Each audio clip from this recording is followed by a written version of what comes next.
Okay, so let's take a look at this one. These are very user friendly. I mean, it's just these numbers are minutes, and as in the labels here, it just like that. So very cool. It's very easy to understand. So for the heat, there's high and low, and I used both, and they work pretty well. So this is the whole unit. Definitely portable, and it takes so much less space for my crowded room. But this is the inside, what it looks like. These are, caution labels, and the inside, this is how big. Pretty small, but just the two of us, so it's fine. Everything inside is steel, and it looks clean.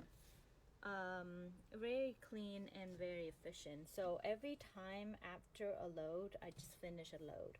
I take this filter out and clean it, and it's really easy to take out. Just take it off like this, and then there's that little filter, and then the inside filter pops out as well. And to put it back in, just kind of.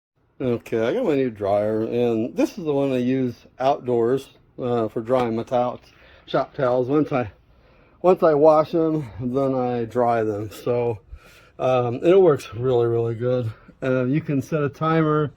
I just set mine. I fill it pretty good, and I stick it on high, and it just dries really quick, like in 40 minutes. Oh, there you get to see it go around and around. Isn't that pretty cool? Nice big area in there. I like this one. 10 shop towels I can throw in there easily, and it still has plenty of room to roll around. So I'm happy with that, and it'll keep going until you turn that part off. But I mean, it dries fast. I mean, I really like it. It really isn't much to it. It was